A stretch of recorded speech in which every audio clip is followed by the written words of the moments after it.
the shocking secrets and scandals about Gene Kelly that no one dares to reveal, and they are not good at all.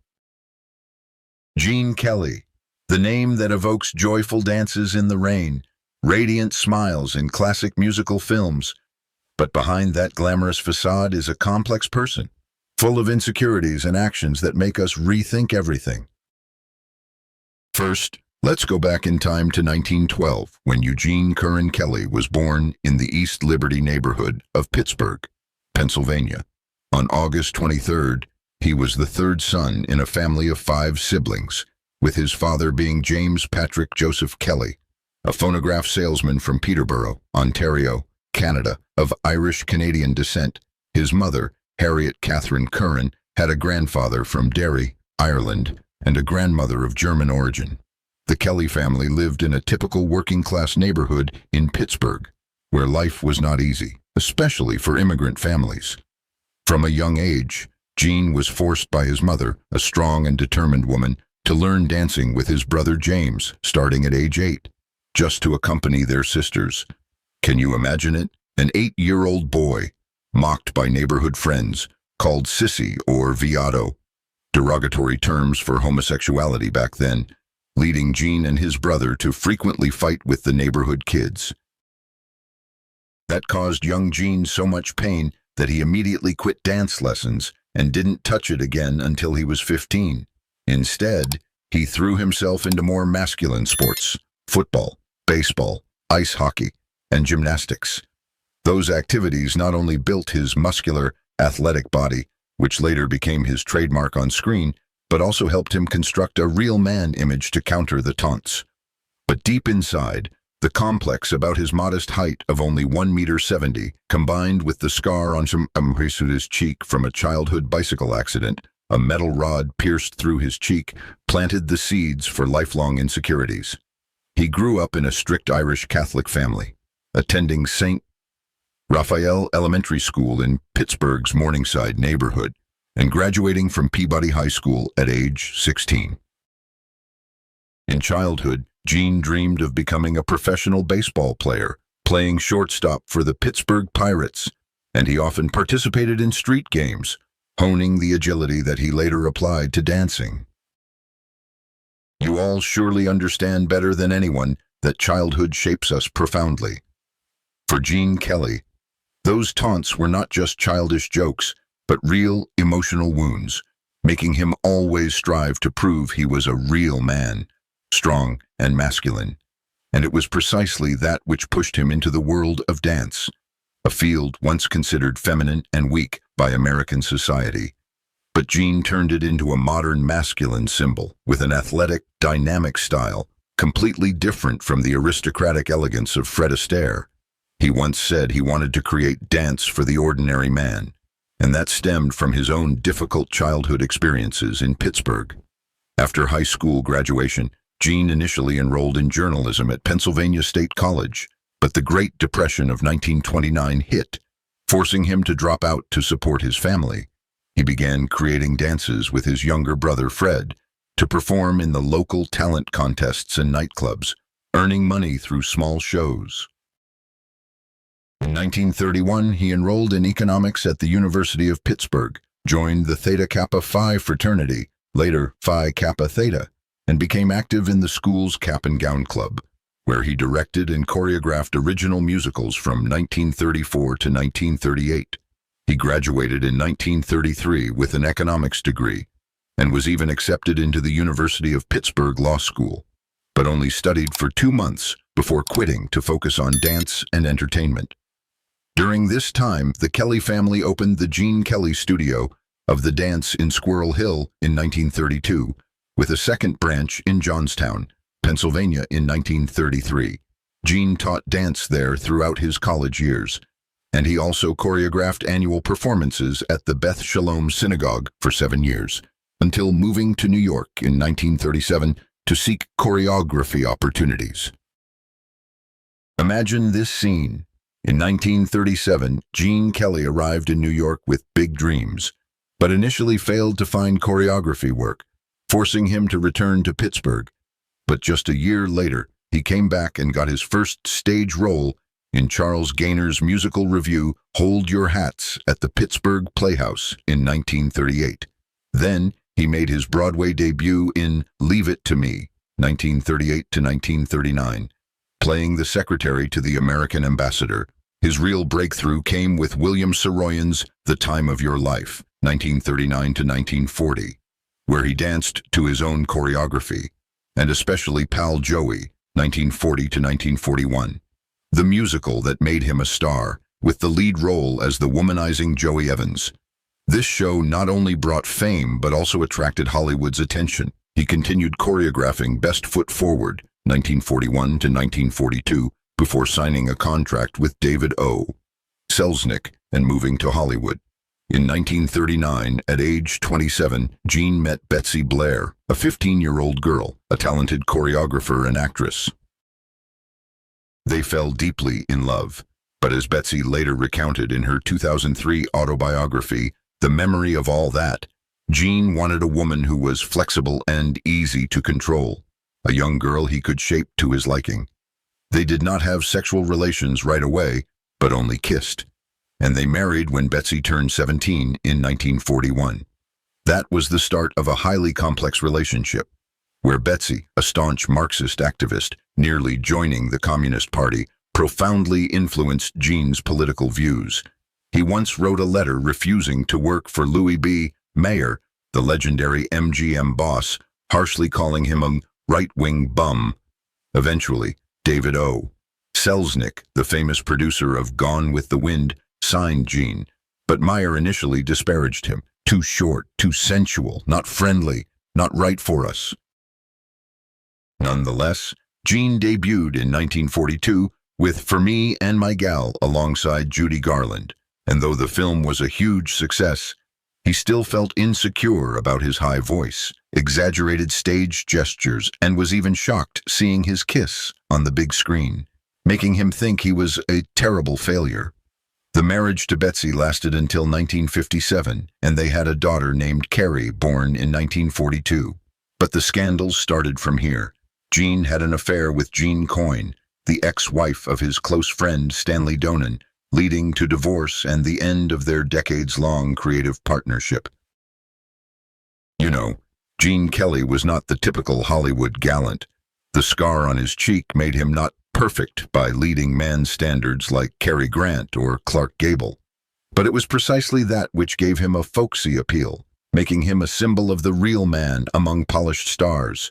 He appeared in diverse films, from musicals to war dramas, even playing his only villain role in his career, Pilot Number 5 in 1943, where he portrayed a wicked pilot.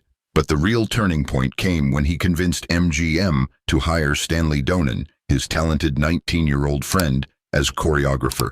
They created CoverGirl in 1944 with Rita Hayworth, where Gene danced with his own reflection in a creative scene. And the film aimed to turn Rita into a sex symbol. The movie was successful, and the reflection dance idea was reused later. Then Anchors Away in 1945, with the scene dancing alongside the animated mouse Jerry from Tom and Jerry, a groundbreaking MGM innovation, earning Gene an Oscar nomination for Best Actor. The film was a big hit, but behind it were the first scandals about Gene's perfectionist and difficult personality. During his U.S. Navy service from 1944 to 1946, he made training documentaries, and the childhood accident scar remained a distinctive feature, which he refused to surgically fix to keep a realistic look. Let's talk about the dark side in more detail. Gene Kelly was a perfectionist to a toxic degree, and that showed clearly in how he treated colleagues. In Anchors Away, he teased Frank Sinatra with mean pranks, like making Sinatra trip or mocking his height, making Sinatra angry and see Gene as a bully. Then Katherine Grayson, his co-star in the film, once got so furious she strangled him with his tie because Gene kept making her fall in dance scenes, and she had to scream, "Stop!" for him to let go.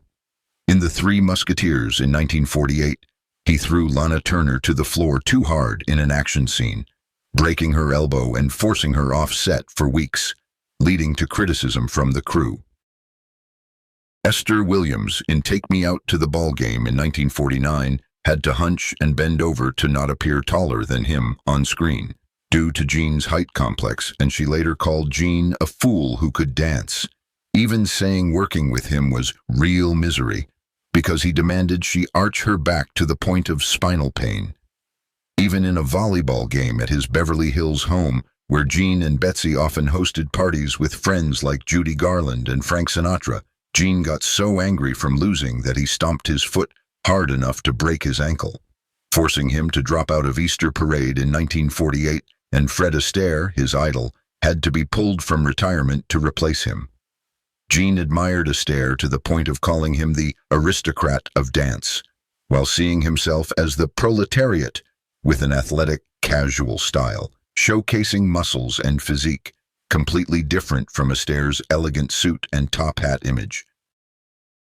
They only collaborated twice, Ziegfeld Follies in 1945 and That's Entertainment, Part 2 in 1976, and their relationship was always friendly, despite Astaire being older. Now to the peak of his career and scandals, Singin' in the Rain in 1952, the classic film that Gene co-directed with Stanley Donen. This is a masterpiece about Hollywood's transition from silent to talkie films, with joyful, optimistic, creative scenes like Dancing in the Rain, Good Morning, or Make 'Em Laugh. But the production was real hell. Debbie Reynolds, only 19 and not a professional dancer but a gymnast, was tormented by Gene to exhaustion. She recounted in her 2013 autobiography, Unsinkable. Singin' in the Rain and childbirth were the two hardest things in my life. Gene harshly criticized everything she did, without a single word of encouragement, and he forced her to learn in 3 months what he and Dawn O'Connor had done their whole lives. The Good Morning scene took 15 hours of continuous shooting from morning to night, leaving Debbie exhausted for 2 days, her feet bleeding from the dance shoes. Worse, Gene once held her tightly and kissed her with tongue roughly in a scene, shocking her and making her scream, "Eka, what was that?" Then run to rinse her mouth with Coca-Cola because she was an innocent child who had never kissed like that. I feel deeply outraged reading these things. Gene, at 39, abused his power as director and star, masking personal insecurities with control and cruelty. The film initially wasn't a big box office success, overshadowed by An American in Paris in 1951, which won 6 Oscars, including Best Picture, and Gene received an honorary Oscar for choreography.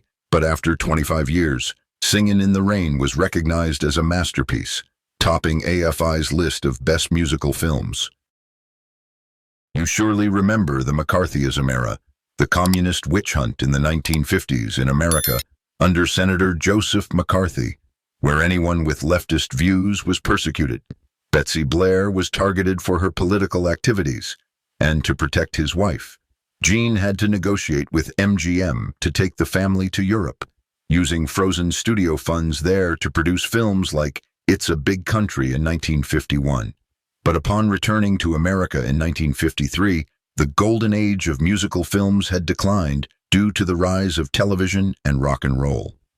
Gene and Betsy's marriage ended in 1957, partly due to Gene's affair with Jean Coyne, the ex-wife of Stanley Donen himself, whom he had collaborated with since 1944. This scandal ended the legendary Kelly-Donen duo, and their last film was It's Always Fair Weather in 1955, a satirical musical about post-war disillusionment. Gene left MGM in 1957 after 15 years under contract, returning to Broadway with Flower Drum Song, 1958 to 1960, and creating the ballet Pas de Dieu for the Paris Opera in 1960, receiving the Chevalier de la Légion d'honneur medal from the French government. He directed films like Gigot in 1962 with Jackie Gleason, A Guide for the Married Man in 1967 with Walter Matthau, and Hello, Dolly in 1969 with Barbra Streisand, which received 7 Oscar nominations, despite Streisand clashing with Gene over his strict directing style. In 1958, in Switzerland, he tried skiing against an Olympic athlete to prove his masculinity, but tore his knee, cartilage, ending his serious dancing career. He refused to direct The Sound of Music in 1965, the later blockbuster that won 5 Oscars, with harsh swearing to the screenwriter, "Go find someone else to direct that crap." Analyzing deeper into gender stereotypes and fear of homosexuality, a theme running throughout Gene Kelly's life. He feared being seen as gay his whole life, stemming from childhood taunts in American society from the 1920s, when the LGBT community began emerging, to the 1950s with gay hunts parallel to communist hunts. In the 1958 documentary Dancing is a Man's Game for Omnibus TV, he emphasized, dancing is a man's game, and if men do it well, they do it better than women. He gathered American athletes like Mickey Mantle and Johnny Unitas to prove it, having them dance ballet in tight white outfits, but unintentionally creating homoerotic images, even erotica, making the program contradictory. He said, "Don't dance femininely. Graceful doesn't mean weak or effeminate. Joe DiMaggio is graceful on the field, but no one calls him a sissy." Compared to Fred Astaire's elegant suit and top hat, Gene brought a casual athletic style to affirm masculinity, showcasing muscles and physicality. But my personal opinion, Gene was a victim of toxic masculinity in his era, but also a perpetrator when acting toxically toward female colleagues like Debbie Reynolds or Sid Charisse, who said her husband knew when she danced with Gene because she came home with bruises, while with Astaire, she didn't. He was once rumored to have relationships with Gloria Vanderbilt or other gossip, but he always denied and tried to build a strong hetero image. On his personal life, after divorcing Betsy, Gene married Jean Coyne in 1960, who was 14 years younger, and they had 2 children, Timothy, born in 1962, and Bridget, born in 1964. John was his longtime choreography assistant, and the marriage was happier. But Gene died in 1973 from leukemia, leaving Gene grieving. He married a 3rd time to Patricia Ward in 1990 when she was only 31 and he was 77, causing a stir due to the 46-year age gap. Patricia was a writer and producer, and they met when she wrote a book about him. This age scandal made the press buzz at the time, but Gene defended it by saying he found youthfulness in her. Health-wise, Gene had issues from the 1958 knee injury, and in his final years, he suffered strokes in 1994 and 1995, leading to his death on February 2, 1996, at his Beverly Hills home from stroke complications. At age 83, he was cremated per his wishes, with no public funeral. Gene Kelly's legacy is enormous but brief. He was truly famous for only 3 to 5 peak years, 1940s, 1950s, with about 10 years in Hollywood. According to Rui Castro's book, Filme e para sempre, but he turned dance into everyone's thing, breaking stereotypes by bringing ballet to mainstream films, influencing Michael Jackson, Usher, and modern dancers. He received the American Film Institute Lifetime Achievement Award in 1985, an Emmy for Jack and the Beanstalk in 1967, and medals from France. He directed the experimental film Invitation to the Dance in 1956, telling stories solely through dance. A commercial failure, but later highly regarded. He also hosted the That's Entertainment series in the 1970s, promoting MGM musicals. Lesser-known facts: he was a Democrat supporting Franklin D. Roosevelt and was investigated by HUAC due to his wife Betsy. He loved sports to the point of briefly playing professional hockey. He created the alter ego dance in CoverGirl, influencing later films, and he turned down a role in Cabaret in 1972 because he disliked the script. I hope this long story about Gene Kelly, with all its light and darkness, has inspired you. Gene teaches us talent doesn't cover flaws, but acknowledging them makes us stronger. And dance is truly for everyone, regardless of gender or background. Older viewers, please share your memories of Gene or his films in the comments below. Thank you for listening patiently through this long journey. See you in the next video.